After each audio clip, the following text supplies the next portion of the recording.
नमस्कार मित्रांनो, दिव्य संस्कृती या चॅनलवरती आपणा सर्वांचे स्वागत आहे. मित्रांनो, आज आपण श्रवण करणार आहोत विश्वकर्मा जयंती कथा. ओम नमो भगवते विश्वकर्मणे नमः. ओम श्री गणेशाय नमः. ओम गुरुभ्यो नमः. मित्रांनो, आज आपण एका अशा देवतेच्या चरणी नतमस्तक होण्यासाठी आलो आहोत ज्यांच्या हातातून सृष्टीची रचना झाली, ज्यांच्या बुद्धीतून कला जन्माला आली आणि ज्यांच्या कर्मातून विश्वाला आकार मिळाला.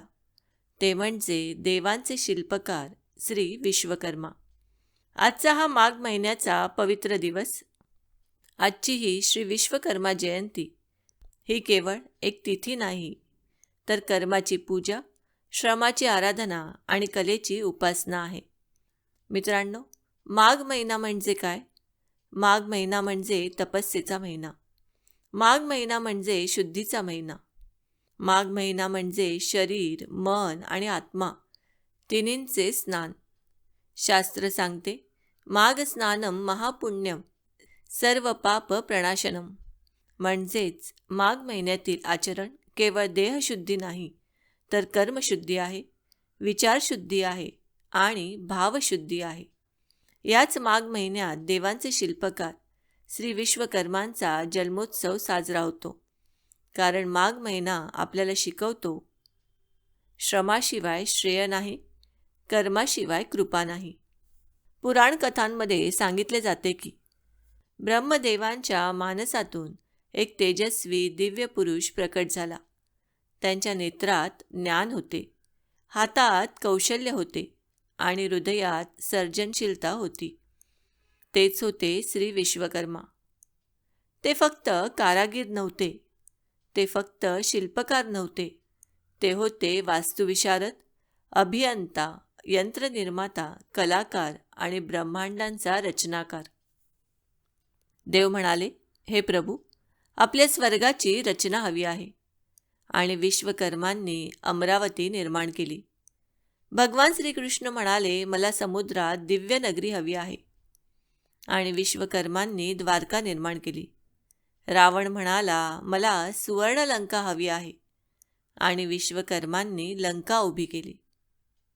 मित्रांनो, चांगले असो वा वाईट, कला एकच असते, पण तिचा उपयोग कोण आणि कसा करतो त्यावर त्याचे फळ ठरते.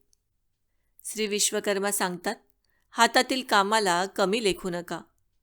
घाम गाळणारा माणूसच खरा साधक आहे. मजूर असो, सुतार असो, लोहार असो, इंजिनियर असो, ड्रायव्हर असो, शेती करणारा शेतकरी असो, जो प्रामाणिकपणे काम करतो तो रोज देवळात जाओ अगर न जाओ, पण तो रोज कर्म मंदिरात जात असतो.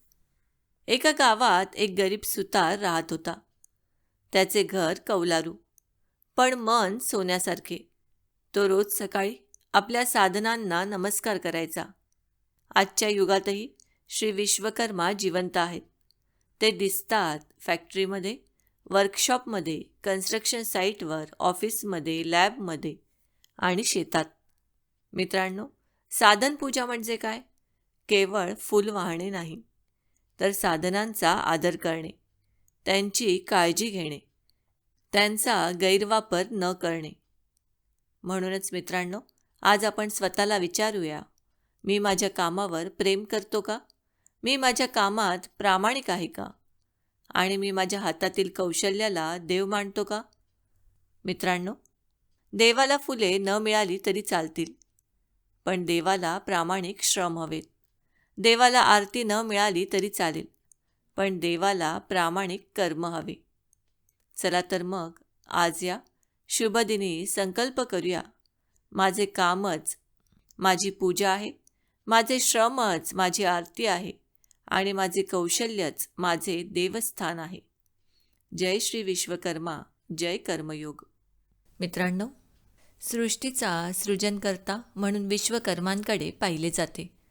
सृष्टीच्या प्रारंभी केवळ विश्वकर्मा अस्तित्वात होता. समस्त प्राणीसृष्टीचा विश्वकर्मा जनक मानला गेला आहे. एक वैदिक देवता असा उल्लेखही काही ठिकाणी आढळतो. पुराणे व महाभारत यात विश्वकर्मांना देवांचा महाशिल्पशास्त्रज्ञ मानले आहे. ब्रह्मांच्या इच्छेनुसार विश्वकर्मांनी नवीन अवजारे शोधली. सौर ऊर्जा वापरण्याचे व त्या ऊर्जेच्या नियंत्रणाचे ज्ञान त्यांना प्राप्त होते. सूर्यशक्तीचा वापर करून त्यांनी विष्णू, शिव व इंद्रासाठी अनुक्रमे सुदर्शन चक्र, त्रिशूळ व विजयरथ निर्माण केला. ते हुरहुन्नरी होते. शस्त्रे, अस्त्रे, अलंकार, पुष्पक विमान आदींची निर्मिती त्यांनी केली. हजारो यंत्रतंत्र, शस्त्रास्त्रे व साधनांची त्यांनी निर्मिती केली. सोनार, लोहार, सुतार, कुंभार, कासार समाज बांधव त्यांना आपले दैवत मानतात. कलियुगातही विश्वकर्मा यांचे पूजन अत्यंत लाभदायक मानले गेले आहे. विश्वकर्मांनी इंद्रासाठी इंद्रलोक, सुतल नामक पाताळलोक, श्रीकृष्णासाठी द्वारकानगरी, वृंदावन, राक्षसांसाठी लंका, तसेच पांडवांसाठी हस्तिनापूर आणि इंद्रप्रस्थ, गरुड भवन यांची निर्मिती केली. विश्वकर्मा यांनी श्रीरामांना सहकार्य केले होते. त्यांच्या मार्गदर्शनाखालीच महाबली हनुमान, विश्वकर्मा पुत्र नल व नील यांनी रामसेतू बांधला. विश्वकर्मा यांनी 14 ब्रह्मांडांची रचना केली. त्यात वायुमंडळ, कैलास, वैकुंठ, ब्रह्मपुरी, इंद्रपुरी, स्वर्ग, पृथ्वी, पाताळातील नागलोक आदींची रचना केली. याशिवाय जगन्नाथपुरी येथील भगवान जगन्नाथ, बलभद्र आणि सुभद्रा यांच्या मूर्ती, लंका, श्रीकृष्णांची द्वारका अशा अनेक विविध दिव्य वास्तूंची निर्मिती विश्वकर्मांनी केली होती. विश्वकर्मा जयंतीच्या दिवशी श्री विश्वकर्मा यांची पूजा केली जाते. त्यांचे स्मरण केले जाते. या दिवशी उपलब्ध सर्व शस्त्रांची, दररोज उपयोगात येणारी यंत्रे, तंत्रे यांचे पूजन केले जाते. कलियुगात, आजच्या तंत्रज्ञानाच्या युगात प्रत्येकजण लॅपटॉप, मोबाईल आणि टॅबलेट अगदी दररोज वापरतो. ही देखील यंत्रे आणि शस्त्र आहे. याशिवाय आपले पानही हलत नाही. त्यामुळे या यंत्रांचे पूजन करणे या दिवशी लाभदायक ठरते. तसेच घर आणि कारखाना किंवा कार्यालयात वापरल्या जाणाऱ्या अवजारे, शस्त्र, हत्यारे यांचे पूजन या दिवशी केले जाते. त्यांची स्वच्छता केली जाते. त्याला तेल, पाणी, ग्रीसिंग केले जाते आणि यानंतर सर्व कर्मचाऱ्यांना प्रसादाचे वाटप केले जाते. या माध्यमातून आपल्यासाठी झटणाऱ्या अगदी निर्जीव गोष्टींचाही आपण मान राखला पाहिजे, असा महत्त्वाचा संस्कार यामधून आपल्याला सांगितला जातो. मित्रांनो, आम्ही अपेक्षा करतो की आम्ही सांगितलेल्या माहितीचा तुम्हाला सर्वतोपरी लाभ होईल. माहिती आवडली असल्यास ही माहिती तुम्ही मित्रपरिवाराबरोबर शेअर करा आणि अजूनही जर तुम्ही दिव्य संस्कृती या चॅनलला सबस्क्राईब केलं नसेल तर आमचे नवनवीन व्हिडिओ पाहण्यासाठी चॅनलला आजच सबस्क्राईब करा. धन्यवाद.